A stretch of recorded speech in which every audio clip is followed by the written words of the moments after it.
Muchas gracias por estar aquí el día de hoy. Estoy aquí por dos motivos. El primero, porque la directora de la facultad me pidió que la representara en este evento tan importante y les diera a ustedes la bienvenida.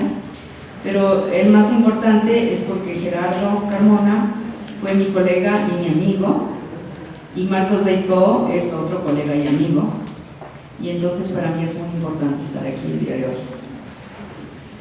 No voy a decir mucho de Gerardo. Gerardo lo conocí hace muchos años. Él, en los años 70, cuando yo entré a la facultad, él era de los estudiantes grandes, de los que ya estaban haciendo tesis y de los que ya sabían todo, y que nos impresionaban a los de los primeros años porque eran muy serios y siempre hablaban con este afán de explicarnos, pero como que nosotros estábamos convencidos de que si ellos lo decían era cierto. Aquí hay algunos otros de esos grupos, y bueno, afortunadamente siguieron siendo grandes maestros, grandes participantes de esta facultad. Gerardo siempre estuvo en la facultad, siempre participó en todo, siempre tenía una opinión sobre las cosas, y Gerardo fue de esas personas que, aunque siempre tocó en la banda, siempre tocó el tambor a su propio ritmo.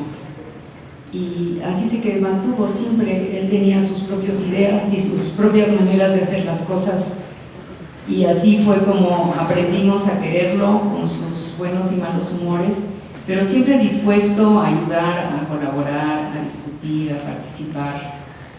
Y pues es triste estar en un homenaje póstumo de un colega y amigo, porque uno no supone que estas cosas van a pasar antes de tiempo. Por otro lado, es un gran honor. Y pues Marcos presentará lo que iban a presentar entre los dos, y espero que todos aprecien, por un lado, el tema del que se iba a hablar, y por otro lado, a los dos personajes que van a presentar el tema. Muchas gracias.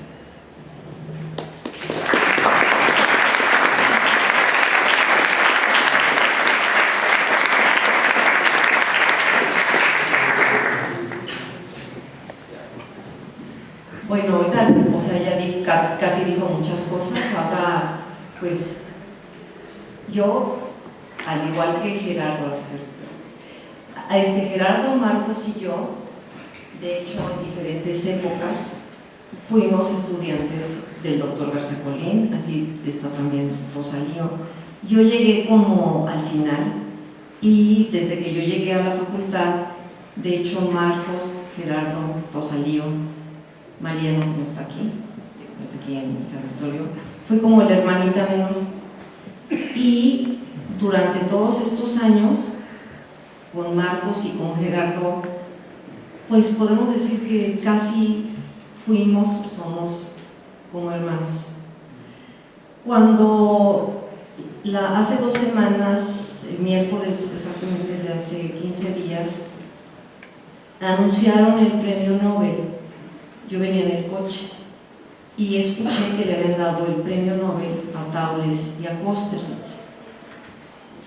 Yo me emocioné mucho porque cuando estaba yo en el posgrado llevé yo una materia que se llamaba Fenómenos Críticos con el doctor Mondragón, y el doctor Mondragón nos exponía mucho lo que habían hecho Taules y Kosterlitz.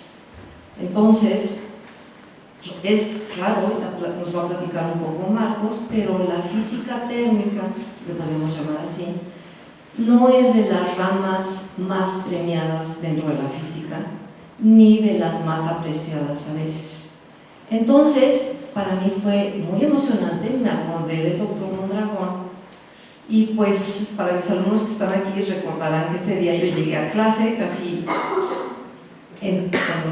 muy contenta, y les dije que les iba a hablar, porque ese día íbamos a empezar a ver algo de fenómenos críticos, y llegué y les dije que les iba a dar la clase del Nobel. Ese día le hablaron a Tony, al consejo departamental, y preguntaron que quién de la facultad le podían hacer una entrevista acerca del premio Nobel. Y yo en el instante le dije a Tony, pues Marcos y Gerardo. Entonces ese día le hablaron a Marcos, le hablaron a Gerardo, y planeamos hacer esta plática para hablar un poco de este Nobel.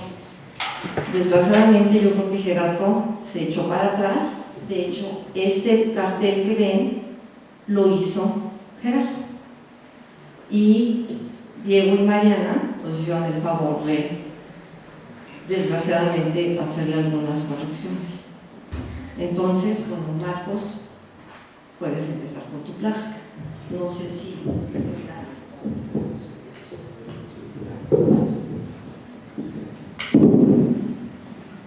¿Se oye bien ahí? ¿Se me oyen bien? ¿No se oye? No. Sí, así sí se oye. Entonces, continuando un poco en lo que dice Patricia, a lo mejor lo que voy a decir no le gusta, pero en efecto se ha comportado como la hermana menor, porque ha dado mucha lata. Entonces, desde ese punto de vista, sí quiero señalar que lo último que dijo fue en relación al premio Nobel. Fue algo casuístico porque yo ni siquiera estaba enterado. Subo a eso de las 2 de la tarde a dejar mis cosas a la oficina y me encuentro a Gerardo en el pasillo y le digo, ¿sabes una cosa? No sé por qué siempre me había latido y nunca lo hice, el aprender un poco de topología y de geometría diferencial. Nos pusimos a platicar sobre el tema y lo que terminamos, Patricia dijo, bueno, ahora van a organizar una plática. Y dije, pues ¿de dónde? Pero finalmente tuvimos que decir, pues va, ¿ok? Justamente de ese miércoles hacia el fin de semana, Gerardo preparó varios carteles o propuestas de carteles, y la primera discusión en la que entramos fue, oye, que le dije, los nombres deben ir por orden alfabético. Y la pregunta que me hizo fue, ¿quién es más joven? Y ya ¿quién es más joven? Pues me amoló, ¿verdad? No por mucho, pero sí no quiso cambiar el orden. ¿Ok? Y ahí platicando, lo que nos dimos cuenta era que valía la pena que hiciéramos un recorrido histórico sobre lo que había pasado con las transiciones de fase. Y en eso habíamos acordado, y ahorita a medida que les vaya yo platicando de lo que he preparado, se van a dar cuenta en dónde fue donde empezamos a tener un interés común, tanto Gerardo como yo, en relación al tema de las transiciones de fase. Lo que quiero decir acá también es de que el canijo me dejó colgado de la brocha, y espero no caerme, y si me caigo que sea suavecito, ¿okay? Porque esta plática la habíamos organizado de tal manera que los dos éramos bastante puntillosos, quisquillosos, y nos andábamos picando a cada rato. Entonces no voy a tener esa parte, y espero que esa parte quede en ustedes, ¿okay? Y se los voy a agradecer, así para que no me hagan hablar demasiado, o más de la cuenta. Entonces, permítanme empezar por el principio, como dice. A ver, si me dicen qué botón apachurrar, ¿qué? Porque ahí sí soy neófito. Y de hecho, anoche que estaba yo terminando, dije, yo necesito un pizarrón. Bueno, entonces, déjenme comentarles dónde. Creo que el problema es más viejo, pero cuando se empieza a documentar, es esencialmente en 1822, por un ingeniero militar de nombre Charles Caminard, que no sé si esté adecuadamente pronunciado, pero este cuate trabajaba con cañones, o le gustaba jugar con cañones igual que a Carnot, nada más que este lo hacía de manera diferente. A Carnot le interesaba la parte térmica del cañón y a este le importaba o le interesaba la parte acústica del cañón. Entonces, una de las cosas que se dio cuenta fue que cuando llenaba la cavidad del cañón, una vez que la bala ya estaba introducida, la llenaba con gas a presión y le cambiaba la temperatura. Entonces, lo que hacía era oír el sonido que provocaba la bala. Pero se dio cuenta de que había ciertas presiones y temperaturas a las cuales el sonido desaparecía y volvía a aparecer. Entonces dijo, algo chistoso le pasa al gas y algo chistoso le pasa a la bala. Y ahí quedó. Y lo que sí hizo fue bautizar eso como algo crítico. No sé en esa época qué era lo que entendían por crítico, pero eso fue lo que ocurrió. Posteriormente, hacia 1869 o algo por el estilo, hubo un señor irlandés de nombre Thomas Andrews, que fue el que logró realmente en un laboratorio hacer el cambio o la transición de fase del dióxido de carbono y pudo medir lo que era la presión y la temperatura que debía de tener el dióxido de carbono para encontrar ese punto. Y ese punto sigue les ha dado lata o ha dado lata desde entonces, no solamente desde el punto de vista experimental, sino también desde el punto de vista teórico para poderlo describir de una manera adecuada. Ese experimento lo que hizo, entonces aquí lo que he puesto es un diagramita de fases que yo creo que es familiar para todos, o al menos se supondría que es familiar para todos, dado que llevamos un curso de fenómenos colectivos, uno de termodinámica y terminan saboteándonos uno de física estadística. Pero esencialmente lo que ese diagrama representa son las diferentes rayas donde ustedes pueden encontrar a una sustancia en dos fases, en una fase, y lo que es importante es la parte que se señala, si la pueden encontrar, pero ahí lo pueden ver con el punto rojo que le llaman el punto crítico. ¿Okay? Y una de las cosas chistosas es cómo se ve el sistema con el punto crítico. Entonces aquí lo que he hecho es fusilarme y luego lo debí de haber dicho desde un principio, que ahorita aprendí armando esta plática, para lo que sirve la Wikipedia, por un lado, y la facilidad con que es fusilarse y cortar y copiar. Y entonces, antes de que digan que plagio, de una vez lo reconozco. Y en particular, lo que me robé no es tanto robo, a final de cuentas, porque este también es un robo, si lo vemos desde ese punto de vista. Esta es una fotografía de una celda que generaron en el National Bureau of Standards en la década de los 60. Y lo que tiene es, dentro de la burbuja, tiene dióxido de carbono. Y fue llenado de tal manera que a la temperatura adecuada se localiza o pasa por el punto crítico. Y este me lo fusilé del libro de Stanley, de fenómenos críticos, quien a su vez se lo fusiló a Anneke Sengers, que estaba en el Bureau en aquella época. Bueno, lo que tiene la parte del gas son tres balines o tres bolitas, que no sé si las vean.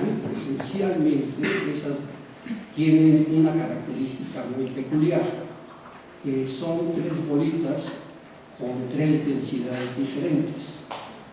Entonces, lo que ustedes ven en el extremo izquierdo, donde dice en la parte de abajo T muchísimo mayor que TC, Eso lo que les está representando es justamente una temperatura que está superior a la temperatura crítica.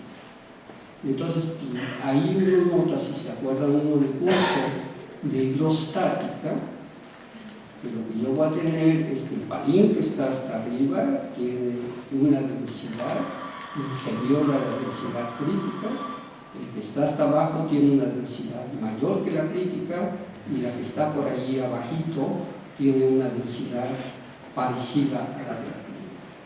O en teoría debería ser igual.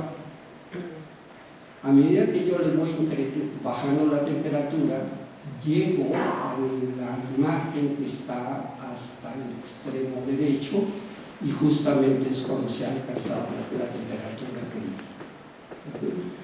Lo que es curioso es que ahí la separación entre el líquido y el vapor deja de existir y lo que uno ve es una fase que pudiera ser líquido, pudiera ser gas, y la verdad es que quién sabe por qué, y por eso le llaman líquido. Es interesante porque esencialmente ese hallazgo dio dolores de cabeza por mucho tiempo, tanto en la descripción cuantitativa como en la cualitativa.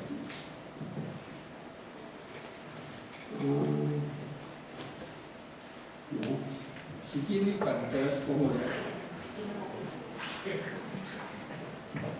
A ver, me voy a ver. Tú me las pasas.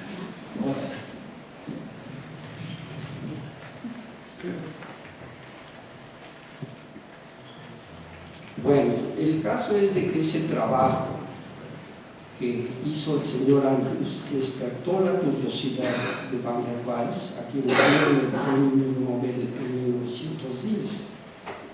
Curiosamente, el señor Van der Waals, mucha gente dice, no, es que él propuso y la manga del muerto, pero la verdadera melcocha es de que de lo que se dio cuenta fue que para que pudiera haber un cambio de fase del líquido al vapor y viceversa, debería de haber fuerzas entre las partículas, que fueran fuerzas tales que en el largo alcance fueran atractivas y en el corto alcance fueran repulsivas.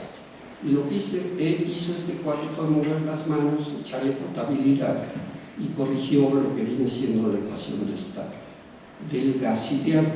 Desde ese punto de vista, si hay presión iguales a cero, pues ahí recuperan lo que viene siendo el gas ideal. Una de las cosas que fue interesante acerca de este trabajo fue que Van der Waals pudo predecir que la A y la B pequeñas, esas tenían que ver con los valores de la presión y de la temperatura en el punto crítico.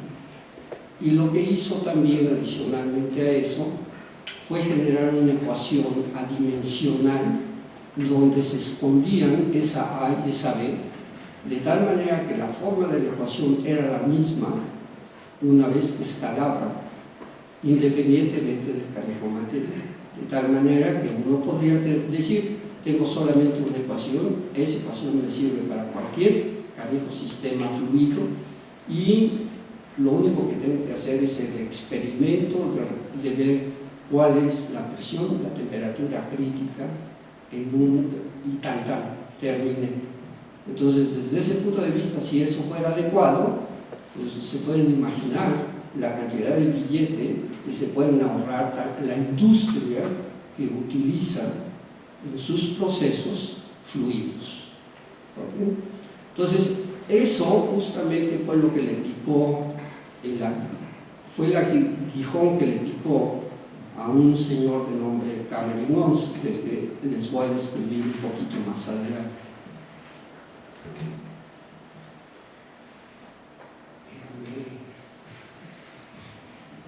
No, es que estoy buscando. No, tiene que estar bien.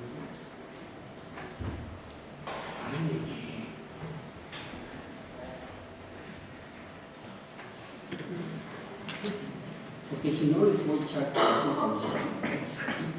Ahí está. Bueno. Esta persona es Joana Sanders, Anneke para los cuates, es una investigadora emérita de lo que era el National Bureau of Standards, que se convirtió en el National Institute for Science and Technology de Estados Unidos. Esta mujer es holandesa y tiene dentro del espíritu lo holandesa, y entonces lo que hizo fue escribir un libro con la narrativa histórica de lo que pasó justamente entre Van der Waals y Cameron Mons, y buena parte de la narrativa que estoy haciendo ahorita justamente se debe a ella. Pongo esta foto porque justamente ella fue, o estuvo más bien, en la primera generación del premio L'Oréal. Curiosamente, si ustedes ven su fotografía, uno dice, chale, L'Oréal está asociado con cosméticos. Y esta mujer ni siquiera el pelo se pinta. Pero lo que es cierto es de que gran parte de lo que ella ha estado haciendo está relacionado con el punto crítico, no solamente con el punto crítico, sino con lo que hay alrededor del punto crítico, que es una vaciada que le llaman los fluidos supercríticos. Y el bautizo del supercrítico proviene del hecho de que justamente en ese el comportamiento del fluido es parecido al que hay en el punto crítico, nada más. O sea, eso lo que quiere decir es que el punto no es un punto, es una cantidad. Ese tipo de fluidos dentro de la industria ha servido principalmente en los procesos de refinación, de destilación, por el nivel de pureza que uno puede tener en el producto procesado. Entonces, nada más para darles un ejemplo, es cuando uno toma café descafeinado con la tecnología convencional, que por cierto utilizan, hasta donde tengo entendido, cloroformo para arrastrar la nicotina, perdón, la cafeína, igual que el tabaco. Los niveles de extracción son no más allá del 85%. Y para lograr el 85% tienen que invertir tiempo y una gran cantidad de dinero. Con una sola pasada de dióxido de carbono superfluido logran extraer por encima del 92%. Y en una segunda o tercera pasada le pueden incrementar todavía un 2% adicional. Entonces, en lo que se ha convertido propiamente el conocimiento de esa zona es en los procesos industriales. Y justamente Anneke es de las personas que ha estado promoviendo ese tipo de actividad. Y por eso es por lo que me interesó poner esto en esa longitud. Bueno, regresando un poquito a la historia, esencialmente, entre poco después, o si no es que simultáneamente a que Van der Waals hacía su chamba, apareció en el escenario el señor Gibbs. Esta es una historia chistosa que me gusta contarla, porque el señor Gibbs fue el primer doctorado que tuvo Estados Unidos. Que uno dice, chale, ¿cómo eran los 1800? Y apenas generaban su primer doctorado. Lo que es sorprendente es que de ese tiempo ahorita, pues, la cantidad de doctorados que han generado es brutal. Pero yo no pierdo la esperanza de que eso ocurre aquí en México también algún día. cuando me pongo a comparar los tiempos. Si mal no tengo entendido, el primer doctorado que generó la UNAM fue en la década de los 50. O sea que desde ese punto de vista llevamos apenas 60 años. Somos unos escuincles en pañales todavía desde ese punto de vista. Si uno lo ve del lado gringo, pues tienen del orden de 150 años, ¿no? O sea, 3 veces nosotros. Entonces, yo creo que hay esperanza y aquí hay mucho material que puede terminar llegando a eso, ¿ok? Y que puede colaborar. Pero una de las cosas que se me hace importante sobre el trabajo de este cuadro fue el hecho de que se dio cuenta de que no solamente había estados de agregación de la materia, ¿okay? Que no solamente había sólidos, había líquidos y había gases, sino que dentro de esa división había que empezar a poner apellidos. ¿En qué sentido digo apellidos? Porque si yo tomo como ejemplo el agua, ¿okay? El agua tiene un sólido, el agua tiene un líquido y el agua tiene un gas. Sin embargo, cuando yo llego al sólido, en el sólido tengo diferentes arreglos cristalinos que me provocan diferentes hielos. Y hasta donde yo me acuerde, si es que no han aparecido cosas nuevas, tenemos entre 7 y 8 clases diferentes de hielo. Entonces, desde ese punto de vista, la belleza del trabajo que realizó Gibbs es señalar justamente que el más complicado es el sistema.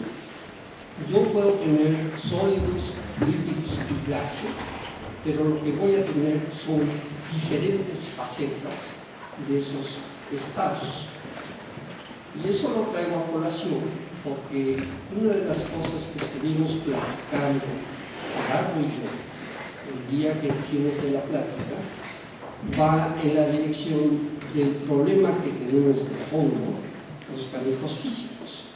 Y eso es de que la naturaleza es medio perversa, porque la naturaleza tiene un titipuchal de escalas que maneja simultáneamente, no solo espaciales, sino temporales. Y entonces ahí es donde sobrevienen todos los canijos problemas que tenemos para utilizar las matemáticas. ¿Okay? Bueno, entonces, no sé si eso sirva, pero a mí se me hace.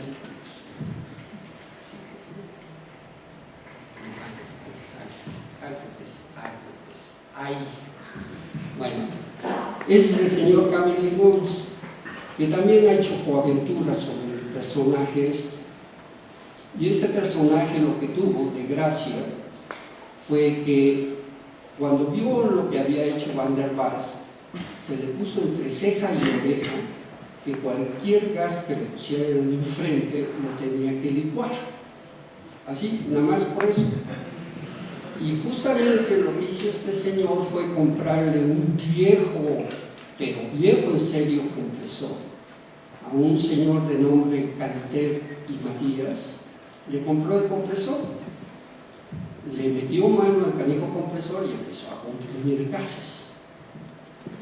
El último que se le resistió fue el helio.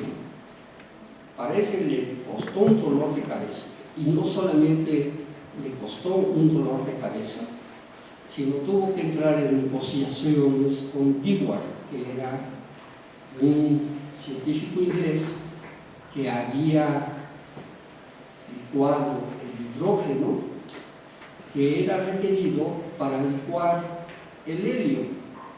Entonces, pues llegaba Camille Mons y le decía, ahora, Dewar, pásame un poquito, ¿no? Y el otro decía, no, ni más paloma, que te va a dar algo.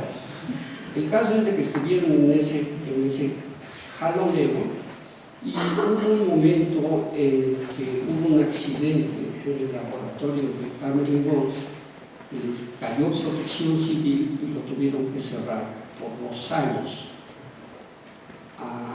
Después de que hizo los arreglos, finalmente lo abrió, y el caso es que el fin de la historia es de que Cameron Mons logró licuar el helio antes que Dirac. Y lo que es curioso es que dentro del licuado del helio fue que empezó a encontrar cosas chistosas. Una de ellas fue que el termómetro que estaba utilizando para medir las temperaturas dejó de medir. Y lo que ocurrió ahí es, como siempre, le echa uno la culpa al técnico, ¿verdad? Entonces, le digo, oye, tú te quedaste dormido, no viste bien, estabas sonriendo, estabas crudo, etc. Y ya después de repetir muchas veces, se dio cuenta de que había algo chistoso que le ocurría al mercurio. Hay también por ahí una leyenda urbana que dice que de paso había descubierto la superfluidez, pero que no quiso poner la mano en el fuego por decir, ahí la tengo. Esas chocoaventuras se las voy a dejar a Andrea Burto, ¿okay? Porque ella se las conoce mejor que yo. El caso es de que el trabajo de este señor no solamente abrió las puertas, sino que planteó muchas preguntas teóricas que tardaron un buen tiempo en responderse.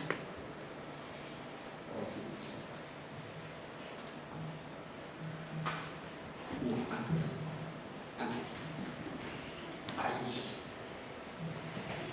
Paralelamente a lo que estaba haciendo Cameron Mons, hubo cosas que estuvieron siendo desarrolladas no en fluidos, sino estuvieron desarrollándose en el campo del magnetismo. Y curiosamente, Pierre Curie fue de los iniciadores. Hay una ecuación de estado que le llaman ecuación de Curie, que curiosamente cuando uno se pone a verlo, y se pone a ver la ecuación de estado del gas ideal, uno puede hacer analogías maravillosas y uno termina teniendo la misma expresión, pero con variables diferentes. Y si no, les voy a sugerir que mentalmente recuerden un poquito su termodinámica y escriban la ecuación del gas ideal como P igual a la constante universal de los gases por la temperatura, y en vez de poner el número de moles entre el volumen, pongan la densidad, de tal manera que les quede P igual a R, la constante universal de los gases, la densidad y la temperatura. Y luego pasen la temperatura del otro lado, y lo que les va a quedar es el cociente de presión entre temperatura igual a la constante universal de los gases por la densidad. Y ahora hagan el siguiente ejercicio. Reemplacen la presión por el campo magnético externo, la temperatura déjenla como tal, y la densidad reemplácenla por la magnetización. Y entonces ahí, en vez de tener la constante universal de los gases, van a tener una constante de proporcionalidad, que es lo que llaman la constante de Curie, que es intrínseca de cada materia. Entonces uno dice, chale, qué onda. Bueno, Curie fue de los que empezó a hacer como tema de tesis de doctorado justamente estudios sobre el magnetismo e hizo experimentos. Y de esos experimentos fue que llegó a la relación M igual a C por H entre T, que es lo que les acabo de explicar. No solamente descubrió o encontró esa ecuación, sino que también se dedicó a la piezoelectricidad, que es algo que ahorita todo el mundo utiliza, y en particular todo el mundo lo quiere utilizar, pero antes tiene que saber electrónica. Es una cosa, no le voy a poner adjetivo. Claro, después llegó María y lo sedujo, ¿verdad? Y entonces le dijo, ¿sabes qué? ¿Te quieres sacar el premio Nobel? Deja el magnetismo y vente, vamos a hacer radioactividad. Y ahí quedó. Pero afortunadamente,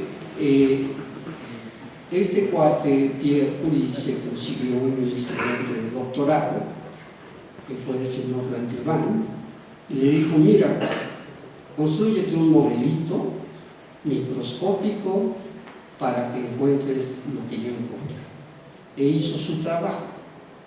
Esencialmente lo que pensó fue en tener momentos dipolares magnéticos resultado o asociados a los átomos y preguntarse cómo reaccionaría un conjunto de momentos dipolares libres que estuvieran en presencia de un campo magnético externo. Y tan, y con eso sacó una ecuación de estado utilizando mecánica estadística, que en el momento en el que uno hace un desarrollo para campos débiles, se encuentra con, oh sorpresa, la ecuación de Gauss. Pero eso no provocaba o no daba lugar a una transición para ferromagnética. Langevin después, si mal no recuerdo, a lo que se dedicó fue a hacer sistemas de sonar en la época de la guerra, justamente utilizando buena parte de la tecnología que los hermanitos Curie habían generado con la piezoelectricidad. Esa historia ya no la seguí porque ya esos son chismes de otro lado, ¿no? Pero curiosamente esto dio lugar a que la gente empezara a fijarse en la parte del magnetismo y curiosamente, si uno se fija por las épocas, fue la época en la que la mecánica cuántica empezaba a ser o aparecer en el escenario. Y justamente una de las propuestas que tenía Heisenberg era decir, ¿saben qué? Eso de los momentos dipolares magnéticos no me gusta, no son momentos dipolares, sino es el spin, y es cuántico, y entonces tenemos que plantear el modelo cuántico. Y resultó en su famoso Hamiltoniano, que hasta donde yo sé, hasta el momento no ha aparecido el bello, o a lo mejor está aquí en la audiencia, que lo haya resuelto.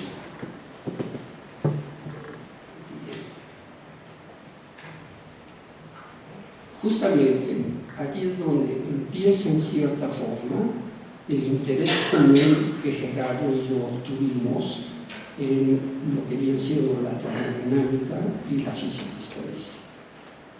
¿Por qué? Porque justamente a Gerardo lo que le interesaba era la parte magnética, el ferromagnetismo, paramagnetismo, diamagnetismo y todo lo que terminara con magnetismo. Justamente después de la propuesta de Heisenberg,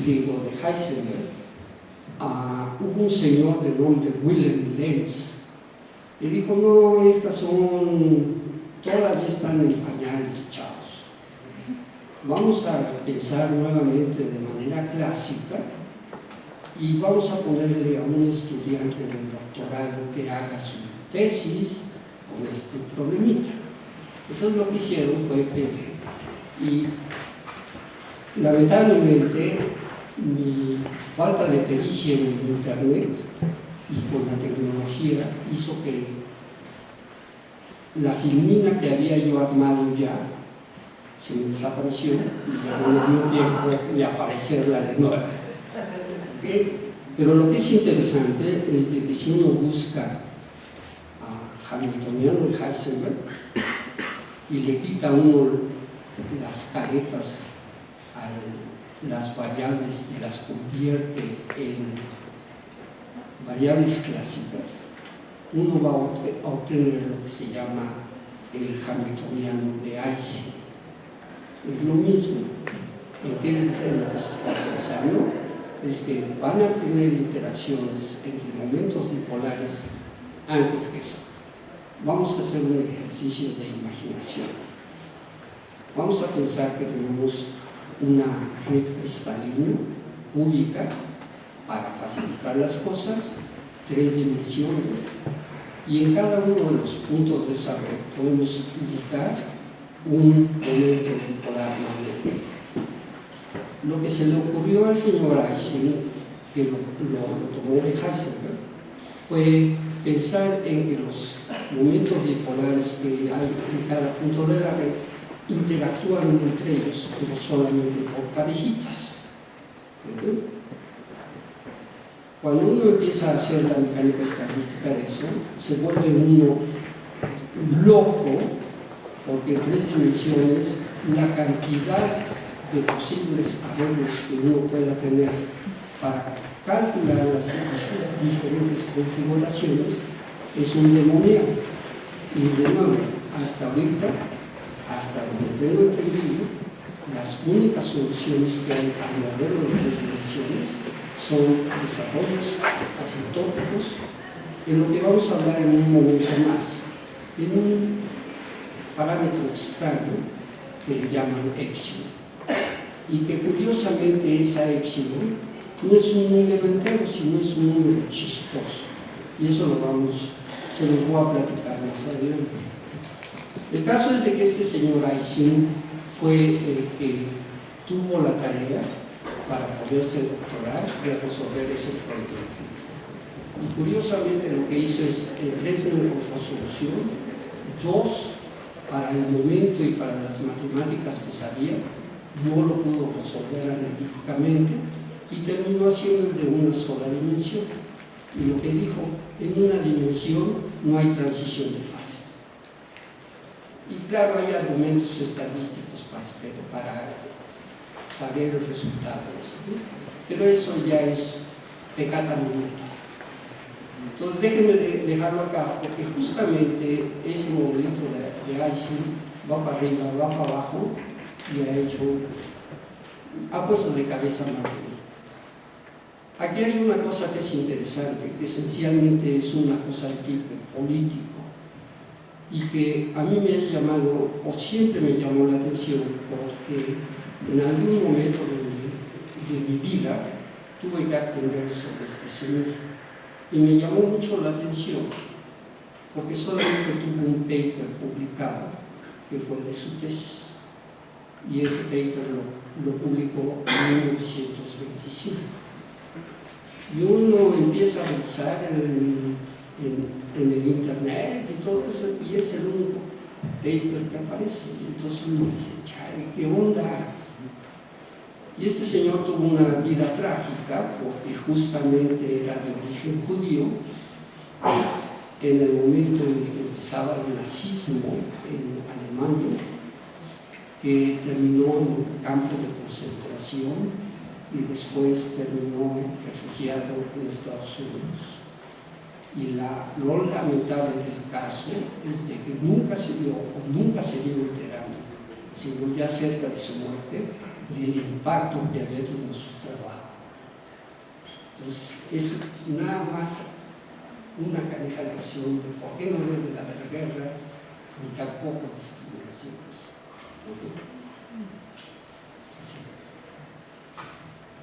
Y creo que ya estamos terminando.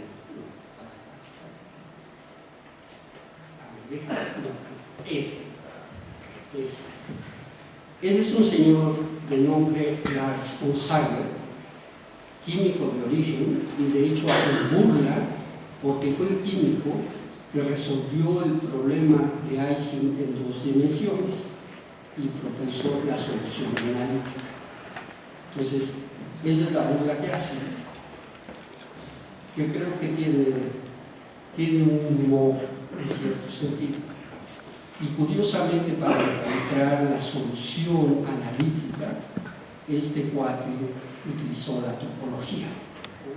Y lo que hizo para utilizar la topología es que resolvió el problema de un toro, más bien de la geometría de un toro, para poder lograr el límite termodinámico de una red infinita, utilizando funciones periódicas de frontera.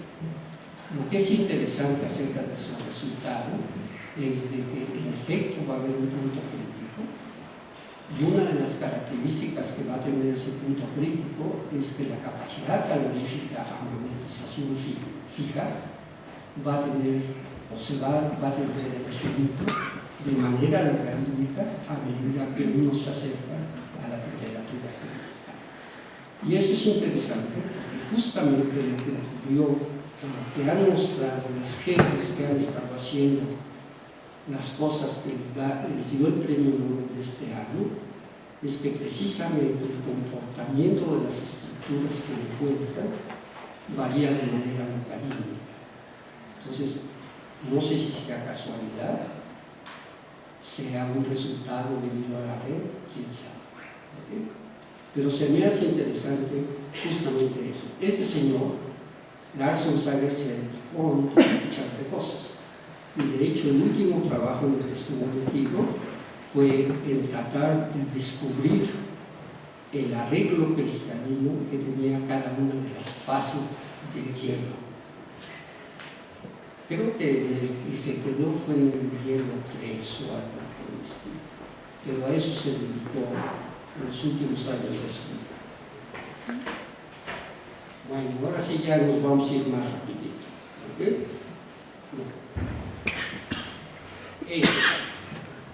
Ese es Landau. ¿Okay? Y Landau fue al que le dieron el premio Nobel por los trabajos que hizo relacionados principalmente con la superfluidez, donde lo que hizo este cuate fue meter mecánica cuántica y ver modos colectivos de excitación, y empezó a inventarse cuasipartículas, vórtices, fotones y toda una serie de chunches extraños que supuestamente son los responsables de tener la superfluidez. ¿Okay? Digo, es nada más para que vayamos. Sí. Bueno, este es uno de los héroes de la película Cacho. ¿Okay? Este cuate es Leo Cárdenas, que en 1966 publicó un canijo articulito que indicaba o proponía la forma como era posible que tanto un fluido como un material magnético tuviera características similares cerca del punto crítico. He puesto esto porque este señor lo que hizo fue establecer las bases, pero se quedó corto desde el punto de vista de que estableció las bases, pero no dijo el cómo hacerlo. ¿Okay? Puso la estructura, pero en el momento en el que quería hacer uno la talacha, se empezaba uno a chupar el dedo. ¿Okay? Y esencialmente de lo que se dio cuenta era que para que hubiera una transición de segundo orden, deberían de ocurrir dos cosas simultáneamente. Una es que tuviera yo una correlación no solo de corto, sino de largo alcance y que todo fuera simultáneo. Entonces ahí pues se vuelve un demoniazo el poder calcular todo lo que tenga que ser calculable para ver o analizar las correlaciones. Aunque dio una receta general de cómo iban a estar acopladas las chivas y cómo encontrarlas, pero nunca dijo la receta de cocina para encontrarlas. Y lo que se me hace chistoso también es la revista en la que la publicó. La publicó en el segundo número de una revista que se llamaba Physics. Si ahorita uno busca en la red qué fue de Physics, se va a encontrar que solamente hubo 2 números y desapareció del panorama. Entonces son de las cosas que se me hacen graciosas en lo que ha venido siendo el desarrollo de la física. Sí. Antes de terminar con este señor. Y esto es una propaganda nada más. Dentro de lo que ha sido el medio de la física estadística aquí en México, ha habido mucha gente que ha estado metida. Bueno, no sé si mucha o poca. Lo que es cierto es que hay un personaje que fue postdoc de este señor, un personaje mexicano que fue postdoc de este señor, y que, hasta donde tengo entendido, es uno de los miembros honorarios de la Academia Mexicana de Ciencias, y este señor es de nombre Jorge José Valenzuela, que curiosamente alcanzó las altas esferas académicas en Estados Unidos, siendo el vicepresidente de investigación del Sistema Estatal de Universidades de Indiana. Pero eso es propaganda nada más. ¿Okay?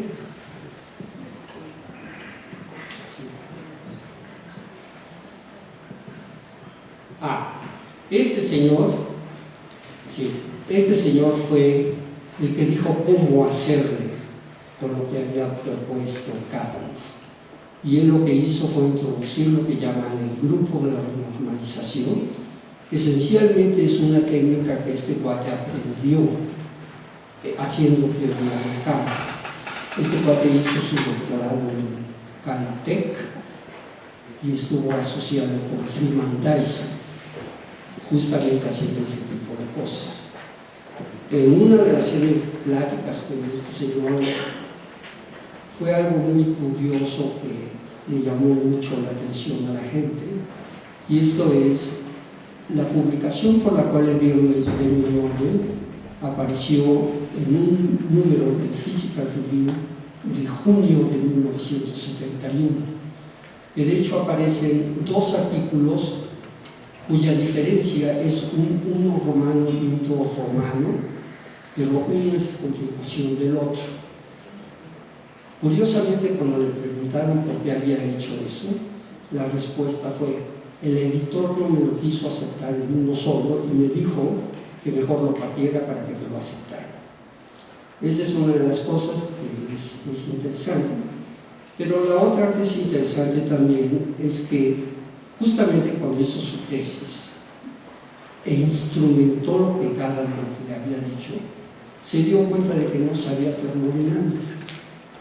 Y entonces, cuando estuvo en Cornell, ahí en Cornell, Whelan, que es uno de los chicas pelas del departamento de química, le enseñó termodinámica. Y entonces, a partir de ahí, pudo entender cómo aplicar sus cosas a otras cosas que no fueron teoría del campo, que se me hace gracioso. Entonces, ya estamos, creo que son dos o tres. Y nos podemos, si quieren ya, porque esos son y de hecho me salté a los Coopers, digo a los pares, pero eso ya dije que se lo dejo a Andrea. Voy a dejar de lado a mi esposo, su compañera, y déjenme saltarme hasta acá con estos cuates. ¿Okay? Esencialmente, uno de los problemas que yo creo que tenemos en la física es que tratamos de tomar las matemáticas de manera rigurosa, por un lado. Una de las cosas que siempre he pensado, muchas veces lo he dicho en público, no con buenas respuestas, por cierto, es que por un lado, la neta, los físicos no sabemos, matemáticos, o al menos de esa manera yo me siento, por un lado. Pero luego, por otro lado, los matemáticos tampoco saben física. Y lo peor de todo es que no nos ponemos de acuerdo. ¿Y en qué sentido lo digo? Cuando a nosotros los matemáticos nos enseñan de la continuidad y la manga de muerte, y nos dicen del límite tendiendo a cero o del límite tendiendo al infinito, pues nos la tragamos y pensamos en el cero o pensamos en el infinito. Acabar aquí. Y esto sea, cuando lo aplicamos a la física, sea en tiempo o sea en el espacio. Entonces, ¿qué nos dicen? Límite tendiendo a cero, pues siempre pensamos en un canijo punto, ¿verdad? ¿Qué cosa es lo que pasa? Cuando yo llego al laboratorio, pues no hay forma, ¿verdad?, de tener medidores puntuales. Siempre voy a tener un delta, ¿verdad? Y justamente ahí es donde nos atoramos. Entonces, cuando nosotros nos hablan de dos dimensiones, ¿qué cosa es lo que nos dicen? Ah, pues es tan delgadito. que puedes despreciarlo con respecto de las otras dos. ¿Sí? Y entonces pues ya ahí borré algo. Y la pregunta que uno se hace es, ¿de veras borré o no? Justamente leyendo esto, cuando uno lee eso y lo empieza a ver y empieza uno a pensar y a elucubrar y todo este tipo de vaciladas, se da uno cuenta de que uno tiene la mente, bueno, al menos personalmente, ya tengo la mente deformada, y no es de ahorita, sino desde hace mucho tiempo. Regrésate a la original, a la plática, a la primera que puse, y les voy a decir por qué. Si uno se fija en la figura que está a nivel de la fotografía, ¿okay? Ahí uno puede pensar que tiene una malla. ¿Okay? Cuando uno habla desde el punto de vista geométrico, como lo hacemos en clase, siempre hay ciertas simetrías que son invariantes ante algún tipo de operaciones en el sistema. En particular, cuando hay traslaciones, esas simetrías se preservan.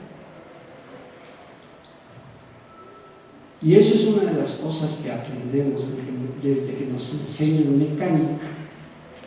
Una de las cosas que nos dicen aguas compadre es que las rotaciones finitas no se conservan, pero las infinitas sí. Y entonces uno dice, chale. Y desde mi punto de vista de interpretación, usos, es personal. Creo que eso fue lo que hicieron estos cuates. ¿Por qué? Porque les voy a volver a invitar a que imaginemos. Ya no piensen en el modelo de Ising en 3 dimensiones. Ahora piénsenlo en 2 dimensiones, que es justamente lo que en la literatura llaman el modelo XY. Entonces, piensen que pueden tener ustedes momentos dipolares orientados a lo largo de la X y a lo largo de la Y. Eso va a tener simetría traslacional y eso les puede provocar o producir patrones que tengan simetría traslacional.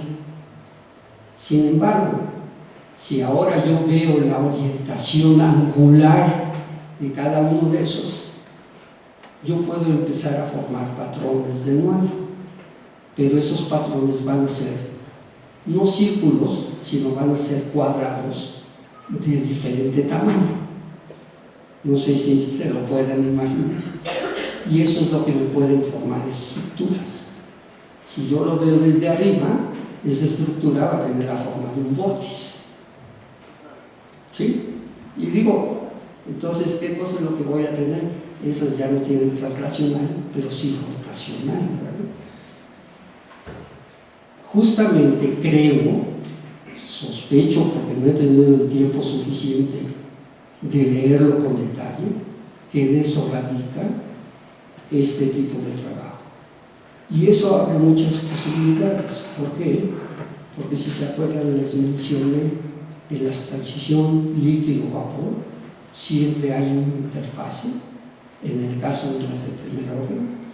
En las del caso de segundo orden también hay una interfaz, pero esa interfaz ocupa todo el canijo volumen del sistema, etc. Y justamente estos cuates en lo que están descansando es de que ustedes tengan de alguna forma dislocaciones en una canija recta y utilizar esa dislocación precisamente como su sistema de 2 dimensiones. Y ya para acabarla, porque creo que ya se me acabó el tiempo, déjenme hacer una última mención con respecto del trabajo y de la labor de Gerardo. Y esencialmente esto es dentro de la facultad y para beneficio de los estudiantes y también de los colegas, por qué no decirlo, Él escribió 2 libros, uno más en la forma de notas, que es el que está del lado izquierdo, y uno más desde el punto de vista docente, didáctico. El azul regularmente él, y a mí me da risa, porque casi no lo utilizaba para sus clases. Entonces, o una de dos, o ya se la sabía de memoria, o quién sabe. Pero lo que se me hace bello de ese libro es que justamente tiene el enfoque de incorporar la forma que empezó a darse a partir de los 50 del contenido de los libros de termodinámica. Creo que ese libro va en su segunda edición o tercera, realmente no lo desconozco. Y el otro librito, él lo empezó a escribir en una ocasión que tuvo o tomó un año sabático, que lo hizo en la UAM, si no me recuerdo, y que después le dio la forma de notas. Y supuestamente se quedó sobre su escritorio una última versión en la cual estaba, no estoy seguro si incorporando nuevos conceptos o lo estaba maquillando de alguna forma, pero una de las cosas que sí estaba haciendo era incorporar toda la literatura, o la mayor parte de la literatura que fuese relevante al campo, que había sido publicada, fueron libros o artículos de revisión desde la década de los fines de los 70,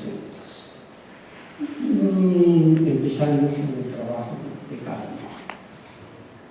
Creo que ese es uno de los de las herencias de Gerard. Bueno, ahí muere. Y si tienen preguntas, intentaré responderles. Si tienen comentarios, son muy aceptables, y si tienen críticas, tanto mejor. Gracias.